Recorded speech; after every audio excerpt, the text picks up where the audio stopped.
কেতিয়াবা কিছুমান কথা মনলৈ আহে আৰু কেতিয়াবা হয়তো সেইবোৰ কথা গভীৰভাৱে চিন্তা কৰোঁ, কিন্তু চিন্তা কৰিলেও তাৰ কোনো ধৰণৰ আমি সমাধান নাপাওঁ।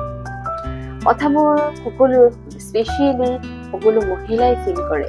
যেনেকুৱা ধৰক ঘৰুৱা কামত যদি আমাৰ হাজবেণ্ড হ'ব পাৰে বা আমাৰ ভাইটি হ'ব পাৰে, দেউতা হ'ব পাৰে, এনেকুৱা ধৰণৰ শব্দবোৰ শুনো যে মই তোমাক কিচেনত হেল্প কৰি দিওঁ বা মই তোমাক এইখিনি হেল্প কৰি দিলোঁ, তোমাৰ কামটো মই কৰি দিলোঁ।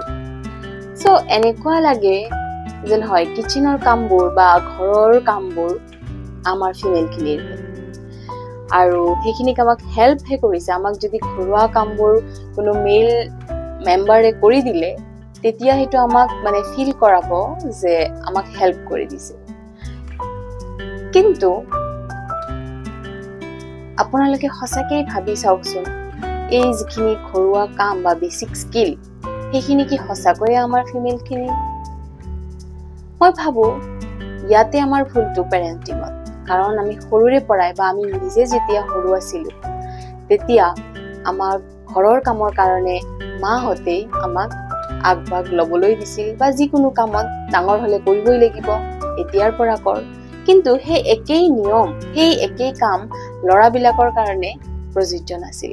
কাৰণ ল'ৰাবিলাক ডাঙৰ হ'ব, চাকৰি কৰিব, এনেকুৱা ধৰণৰ এটা মাইণ্ডছেটে কামত এটা বিভাজন আনিলে যে এইটো ল'ৰাৰ কাম, এইটো ছোৱালীৰ কাম।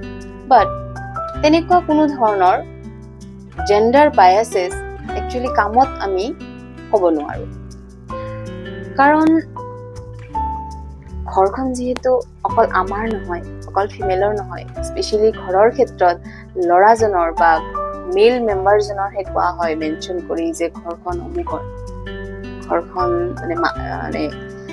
ধৰক কেনেকুৱা হ'ব যে হাজবেণ্ডৰ ঘৰত আমি বিয়া হৈ আহিলে হাজবেণ্ডৰ ঘৰ, বা ভাইটি ডাঙৰ হোৱাৰ লগে লগে ভাইটিৰ ঘৰ, দেউতাৰ ঘৰ, এনেকুৱা ধৰণৰ আমাৰ এটা চলি যায়, অট'মেটিক আহি যায় যে আমি ক'ব গ'লেও আমাৰ মুখতো তেনেকুৱা ধৰণেই কথাবোৰ আহি যাব। কিন্তু মই ভাবো এই যিটো বায়াছেছ, আমি জেণ্ডাৰ বেচিছ যিটো কামক আমি ভাগ কৰোঁ, এই বস্তুটো নোহোৱা কৰাৰ এটাই উপায় আছে, এইটো হ'ল আমাৰ পেৰেণ্টিংটো যদি আমি অলপমান চেঞ্জ কৰোঁ।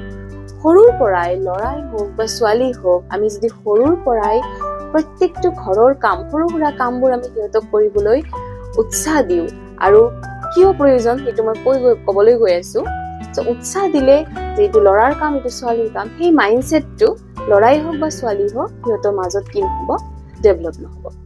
এতিয়া কিয় প্ৰয়োজন? ঘৰুৱা কামটো এই কাৰণেই প্ৰয়োজন, ঘৰুৱা যিখিনি কাম আছে, আজি কিবা ধৰক আমি দালি এটা টেমা এটাত ঢালিব লাগে, বা পানী গ্লাছৰ জগৰ পৰা পানী ল'ব লাগে গ্লাছত, বা আমি ঘৰ মুচিব লাগে, বাচন দুটামান ধুব লাগে, এইখিনি বস্তুৱে ল'ৰাই হওক বা ছোৱালী হওক সিহঁতৰ মটৰ স্কিল ডেভেলপমেণ্টত সহায় কৰে আৰু সিহঁতৰ ডিচিপ্লিনটো কি হয়, ভাল হয়, ডিচিপ্লিন হ'বলৈ শিকে।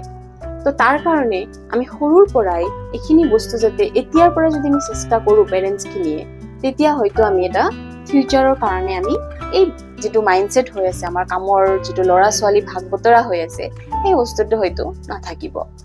কাৰণ আজিকালি এনেকুৱা নহয়, এটা সময় আছিল সেইটো ইমান কোনো ধৰণৰ প্ৰব্লেম হয় এইকাৰণেই নাছিল, ফিমেলখিনি ঘৰত থাকিছিল, ঘৰৰ কাম কৰিছিল আৰু মেলখিনি বাহিৰলৈ ওলাই গৈছিলে, বেলেঞ্চ হৈ গৈছিলে। কিন্তু এতিয়া সমস্যাটো ক'ত হৈছে, এতিয়া আমাৰ বহুখিনি ফিমেল ৱৰ্কিং, তো ফিমেলখিনি ৱৰ্কিং হোৱাৰ লগে লগে আমি কিন্তু এটা বেলেঞ্চ কৰিব লগা হয়, ৱৰ্কিং লাইফ আৰু আমাৰ পাৰ্চনেল লাইফ, বা আমাৰ ঘৰৰ যিখিনি কাম, ঘৰৰ কাম আৰু বাহিৰৰ অফিচ কাম আমি বেলেঞ্চ কৰিব লগা হয়। আৰু সেই প্ৰেছাৰটো কিন্তু মেল মেম্বাৰজনে নাপায়।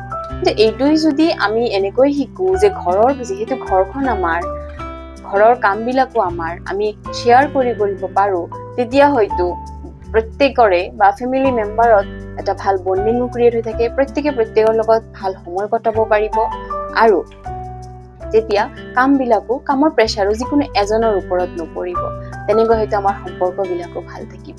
চ' এই পৰিৱৰ্তিত সময়ত আমি আমাৰ পেৰেণ্টিংটো কিছু পৰিৱৰ্তন কৰিব লাগিব।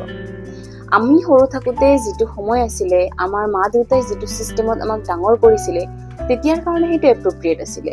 কিন্তু এতিয়া এয়াৰ যুগত আমাৰ ল'ৰা ছোৱালীক এটা নতুন এটা ভৱিষ্যতৰ কাৰণে আমি ৰেডি কৰিব লাগিব, যিটো ভৱিষ্যত হয়তো আমি এতিয়াও ভালকৈ ইমাজিনে কৰিব পৰা নাই। তো এনেকুৱা কনফিডেণ্ট ল'ৰা ছোৱালী লাগিব যে কাম এটা আজি কৰি আছো, কালিলৈ হয়তো এইটো নাথাকিবও পাৰে। তো তাৰ কাৰণে যাতে সিহঁতে ডিপ্ৰেশ্যনত নগৈ নিজকে ৰেডি কৰিব পাৰে।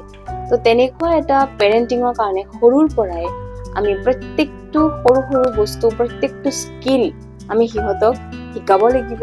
এনেকুৱা নহয় যে এইটো ল'ৰা বা এইটো ছোৱালীৰ কাম, প্ৰত্যেকটো কামেই সিহঁতে এনেকৈ শিকক যাতে সিহঁতৰ কনফিডেন্সটো বিল্ড হয়। আকৌ লগ পাম আন এটি পেৰেণ্টিং টক লৈ। ধন্যবাদ।